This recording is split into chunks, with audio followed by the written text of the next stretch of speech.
तो बच्चों आज हम लोग जो पोयम कंप्लीट करने वाले हैं इसका नाम है the patriot by Robert browning. इस स्टोरी में जो मेन सार है वो है ड्रामेटिक मोनोलॉग। ड्रामेटिक का मतलब आप लोग जानते हैं ड्रामा से रिलेटेड। मोनोलॉग का मतलब होता है कि एक ही जो कैरेक्टर है वो मेन कैरेक्टर की तरह पूरा स्टोरी नरेट या पोयम पूरा नरेट कर देता है। आपको मैं इसका एक एग्जांपल देके समझा देता हूँ। जैसे ए बी सी तीन लोग हैं, इसमें से ए जो है वो मेन कैरेक्टर जो कि स्पीकर है उसकी तरह बिहेव करेगा, बी और सी लिसनर की तरह बिहेव करेंगे। तो बिना टाइम वेस्ट किए हम लोग स्टैंजा वन पे चलते हैं। It was roses roses all the way with myrtle mixed in my path like mad. तो जो पोएट होते हैं वो बताते हैं कि वो अब आज से ठीक एक साल पहले का अपना दिन याद कर रहे होते हैं कि जब वो अपना हीरोज़म दिखा के आए थे तब उनके ऊपर इतनी ज़्यादा गुलाब के फूलों की छिड़काव हो रही थी। उनके रास्ते मार्टल मार्टल एक टाइप का फ्लावर होता है जो आपको अभी स्क्रीन पे दिख रहा होगा। मार्टल से उनका पूरा का पूरा रास्ता भरा हुआ था। जैसे वह चल रहे थे, मतलब वो एक टाइप का हीरो हीरो बन के आए थे वो। The house roofs seemed to heave and sway. The church spires flamed such flags they had a year ago on this very day. तो जो वो जो पोएट थे वो अपना मतलब वो एक टाइप के पूरा हीरो बन गए थे कि उनको देखने के लिए भीड़ पूरी उमड़ जा रही थी। मतलब अपने छत पे लोग सब जा रहे थे तो वो एक टाइप का, जैसे वो अपने रूफ टॉप पे चढ़ रहे थे, अपने घर के रूफ टॉप पे जा रहे थे तो पूरा एक वेव टाइप का बन जा रहा था। वो हीव एंड स्वे यहाँ पे वेव से वेव को दर्शा रहा है कि इतना ज़्यादा भीड़ इकट्ठा हो गई थी उनको देखने के लिए। और चर्च स्पायर फ्लेम मतलब जितने भी चर्च थे वो उनके ऊपर फ्लैग लगे हुए थे और वो एक जैसे हवा चल रही थी तो वो फायर फ्लेम्स की तरह वो दिखाई दे रहे थे। और ये आज से ठीक एक साल पहले की बात है। तो अब हम लोग स्टैंजा टू की बात कर लेते हैं। The air broke into a mist with bells, the old walls rocked with the crowd and cries. तो इन दोनों लाइन में हीरोइक वेलकम की बात हो रही है पेट्रियट की, कि जैसे ही वो आते थे मतलब वो सेलिब्रिटी बन चुके थे, लोग उनके लिए पागल हो रहे थे। और जैसे ही वो आते थे लोग यहाँ पे बेल्स वेल्स बजाने लगते थे, चिल्लम चिल्ली एकदम पूरा टोटल मचा हुआ था। और यहाँ पे बेल्स खुशी का जो सिंबलाइज कर रही है, ठीक है। Had I said, good flocks, mere noise repels, but give me your son from yonder skies. They had answered, and afterward, what else? तो इन तीनों लाइनों में पेट्रियट कह रहे हैं कि उन लोगों में इतनी ज़्यादा मेरी दीवानगी थी कि अगर मैं बोल देता ना कि यहाँ से जाओ और सूरज को मेरे लिए लेके आ जाओ तो वो लोग उतना भी कर देते मेरे लिए। और उसके बाद आके पूछते कि "हाँ, सरकार हमने ये कर दिया, इसके बाद और क्या करना है हम लोग को"। अब हम लोग बात कर लेते हैं स्टैंजा थ्री की। Alack, it was I who leaped at the sun to give it my loving friends to keep. इन दोनों स्टैंजा में हम लोगों ने जो ऊपर के दो स्टैंजा पढ़े उसमें जो पेट्रियट थे अपने अच्छे दिन को याद कर रहे थे कि उन्होंने उनके हीरोइज्म को कैसे दर्शाया गया है, लोग उनको कितना प्यार कर रहे थे। अब यहाँ पे अलैक एक्सक्लेमेटरी मार्क की तरह यूज़ होता है, एक्सक्लेमेटरी सेंटेंस की तरह, कि वो अब यहाँ से पूरा जो पोएम था उसका रुख रुख चेंज हो गया। कि मतलब पहले दो लाइनों दो स्टैंजाओं में अच्छी बात बताई गई, अब यहाँ से जो करंट सिचुएशन है उसको दर्शाया जा रहा है। Alack it was I who leaped at the sun, मतलब मैंने अपने लोगों से कुछ भी नहीं मांगा था। मैंने उनसे नहीं कहा था कि मुझे सन ला के दे दो। वो मतलब इसके कि वो लोग मेरी हेल्प करना चाहते थे, वो लोग मेरे लिए सन भी ले आने के लिए तैयार थे, लेकिन मैंने अपने लोगों से कुछ नहीं मांगा था, बल्कि मैं जितना अपनी तरफ से कर सकता था अपना बेस्ट ट्राई किया मैं कि उन लोग को दे सकूं।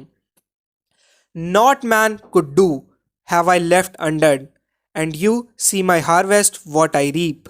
This very day, now a year is run. तो मैंने ऐसा कुछ भी नहीं छोड़ा था कि जो अपने लोग के लिए मैं ना कर सकूं। मैंने अपना हर चीज़ अपना 100% दे दिया था, लेकिन अब जो मैं बोया उसका उल्टा मैं पा रहा हूं कि जो मैंने किया अब मैं उसी को काट रहा हूं फसल की क्या हुआ था। और अब ये जो करंट सिचुएशन है, अब लोग जो पहले मुझे एक साल आज से ठीक पहले एक साल जो लोग मुझे इतना ज़्यादा प्यार करते थे अब वही लोग मेरी मौत चाहते हैं। अब हम लोग स्टैंजा फोर की बात कर लेते हैं। There is nobody on the housetops now, just a palsied few at the windows set. इसमें जो पोएट होते हैं वो आज से ठीक एक साल पहले की चीज़ याद कर लेते हैं कि वो कितना हीरोइज्म दिखाया गया था, और अब की सिचुएशन याद कर रहे हैं कि अब छत पे कोई भी नहीं है। जो लोग पहले इतने ज़्यादा भीड़ उमड़ गई थी उन लोग को उनको देखने के लिए छत पे, अब वहाँ पे छत पे कोई नहीं है, बल्कि विंडो सेट पे कुछ पैरालाइज्ड, पैलसाइड का मतलब यहाँ पे पैरालाइज्ड लोग हैं, जो जो कुछ पैरालाइज्ड लोग हैं बस वही विंडोज़ पे दिख जाते हैं। और वो लोग भी इसलिए दिख जाते हैं क्योंकि उन लोग को भी खड़े होकर बाहर निकलने का मौका नहीं मिला। अगर वो लोग ठीक होते तो वो लोग भी उसको देखने के लिए वहाँ पे नहीं बैठे होते। For the best of the sight is all allowed at the shambles gate, और better get by the very scaffolds foot I trow. इसमें वो बताते हैं कि अगर जो शैम्बल गेट होता है, यहाँ पे वो चीज़ होती है जहाँ पे लोगों का एग्जीक्यूशन यानी कि जहाँ पे फांसी दी जाती है, तो वो बोलते हैं कि हाँ यहाँ छत पे इसलिए लोग नहीं है, क्या पता कि वो लोग मेरी मौत को देखने जहाँ पे फांसी दी जाती है वहाँ पे जाके खड़े हुए हों।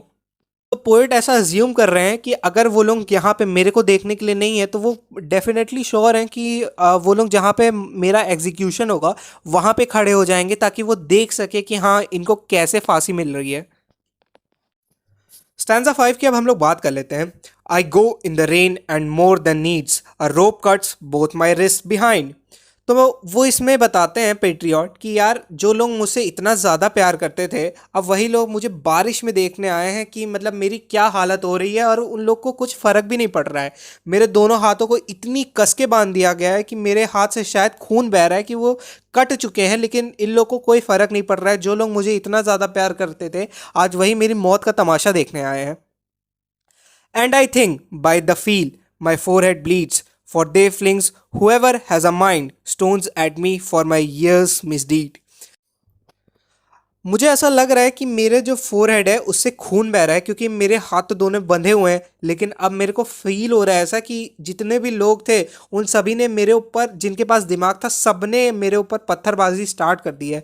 और मुझे ऐसा लग रहा है कि मेरा सर फट चुका है, क्योंकि उन लोग के थॉट जो थे वो मेरे थॉट से मैच नहीं कर पा रहे थे, शायद इसलिए होता था।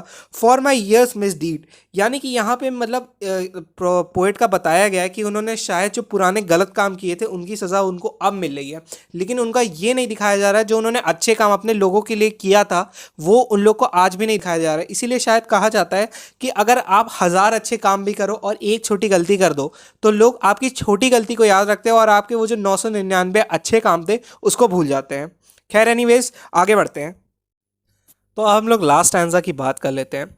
दस आई enter and thus I go, in trance people have drop down dead, paid by the world what doubt the we owe. Me, God might question, now instead, this God shall repay, I am safer so. तो इस last para में जो last poem की बात होती है, इसमें वो बताते हैं कि लोग तो मेरी जो एग्जीक्यूशन है उससे बहुत ज़्यादा खुश हो रहे हैं। उन लोग में अब जॉय का माहौल है कि हाँ अब इसको फांसी मिल रही है, लेकिन और मैं सब कुछ अपने भगवान पे छोड़ दे रहा हूँ कि मुझे अपने कर्मों की सज़ा भगवान ही देंगे। और इसी के साथ ये पूरी पोएम एंड हो जाती है।